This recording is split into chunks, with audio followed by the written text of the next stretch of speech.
this is Kirsten from JK Fiber Arts. Today I am going to show you how to spin Rambouillet. I'm going to open up this beautiful Rambouillet comb top braid from Into the World. It has one of the wonderful Into the World names. It's called Eating Grapes Off the Wallpaper, and I got this at Sheep and Wool, Maryland Sheep and Wool 2022. So I am just going to open this braid up here. I'm going to take a look at it and decide how I want to spin this. You're seeing it as I'm seeing it. But how can you go wrong with blue and green? So Rambouillet has a lot of loft. It is such a squishy fiber. It just expands and it's just, oh, I love it. It's so fluffy. It is, I think, next to skin soft. So the way they have this dyed lends itself to having something that is striped. Looks like the color repeats here. You're gonna get a fairly large chunk of blue, a little bit of green, light blue, a little bit of gray, and then it sort of repeats here as the big chunk of blue, light blue. This is a little bit bigger than the other one, so I think you can get a subtle stripe on this. The other way to do it would be to do a fractal spin. I don't know if I'm in the mood for a fractal spin. So originally, before I opened this braid, I was thinking I want to do a 2-ply. I have 4 ounces of this. And you can see this is comb top. You can see the pin tracks from the machine here. And that makes it usually kind of easy to divide it up. So I've showed this before, but this is a good example. If you're not sure if you have top or not, the comb top, it's usually in a tube shape, and you just need to open the tube up like this. And then you will be able to see all the pin tracks here, or the comb tracks, and you can really take a look at what you have. I think this is going to be super pretty. Rambouillet is a very lofty, has a lot of spring in it, medium-ish grade wool, although I think it, again, it's next to skin soft. I just do my face test, and yeah, I could totally have that next to my face. It's lovely. And the staple length, well, let's just take a little piece off the end here. So the staple length is usually 3 to 5 inches. I'd say this looks 3.5-ish. All right, I said I wasn't going fractal, but I am. So the way to set up for a fractal spin is you divide your top in half vertically.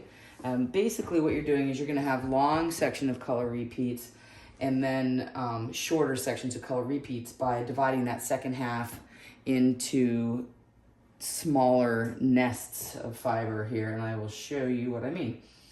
So let's just start by dividing this in half, and I'm just eyeballing this. It's pretty easy to divide up with the comb tracks. You can see what you're doing pretty readily. That one goes over there, this goes over here, and all right, so the first part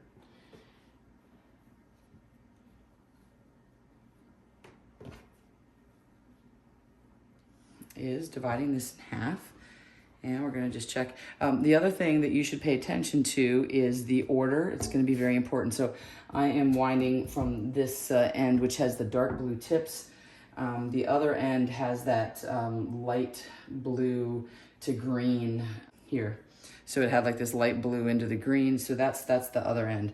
So I'm gonna spin that part first. So I just start and I just make a little nest here, and I'm just remembering I'm gonna start winding onto my hand with the dark blue end. So I'm just confirming that this is divided in about half. So I've got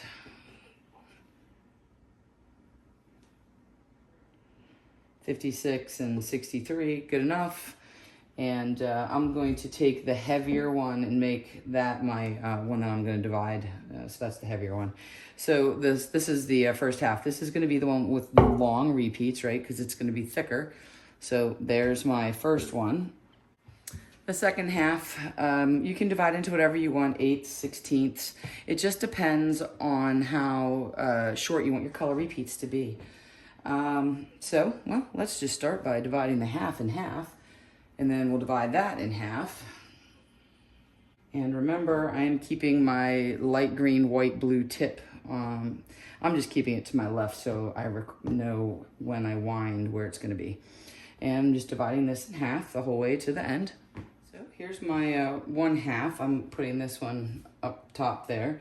This is the other half of that half. So this is a quarter, that's quarter of the total. Right now I'm just gonna work with what's out. So let's just forget about this half is over there, mind its own business, and we're just gonna work with this one. I think that I'm gonna divide this into 8ths. I'm gonna go for the slow, longer color repeats on this. So let's just divide this one in half, pretty easy.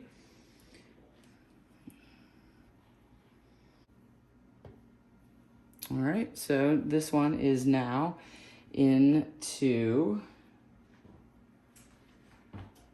well, let's just stick with this as a half because we're gonna do this into 8ths. So now this is in quarters and I just need to do this again. And you can see I've got one kind of straightforward track here. And again, keeping my light tip on my left-hand side. And we're going to divide this roughly into half. And when I get to the end of this one, I'm going to make my little nest and set it off to the side. So this is, again, dark blue. And this is 1/8 now. So I'm going to wind this into my first little nest. All right, there's an 1/8. Put that up there. And then this is the other 1/8, again, dark blue end. I'm wrapping around my hand. So now I have the remainder of that one I split over there, and we're just gonna split this one in half.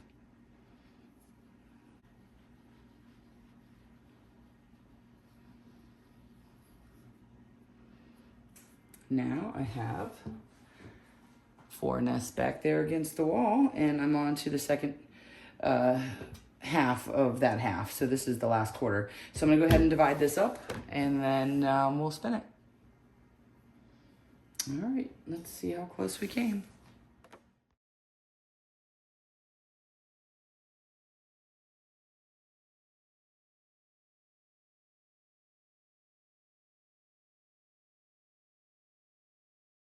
So pretty good.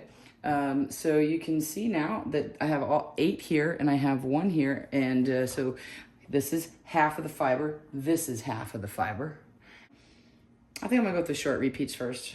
So the way I do it is I put them in the bowl and I'm gonna be spinning from the light side first, and I just put them in my bowl and I can spin from, actually, you know what? When I do the 8ths, I have a bigger bowl. Now that's a bowl. That's what I like to call souvenir bowl and souvenir yarn. Every time I travel, I buy some yarn. So I'm gonna put it, or a bowl or something that's local handcrafted. This I got in Canada at Niagara Falls on the Canadian side, and it's really pretty. And I've had it for several years now, and I love it. I use it almost all the time. All right, and I could fit all these in here. This will fit in this big bowl much better. And again, just making sure, light end. All right, so I'm gonna spin that first, and then I'm gonna spin this half second. And then we will apply those together, and I will show you how to get spinning on this Rambouillet. I'll see you back here soon, and I will show you how to spin this and finish the yarn. Until then, spin happy. If you find anything helpful, don't forget to like and subscribe.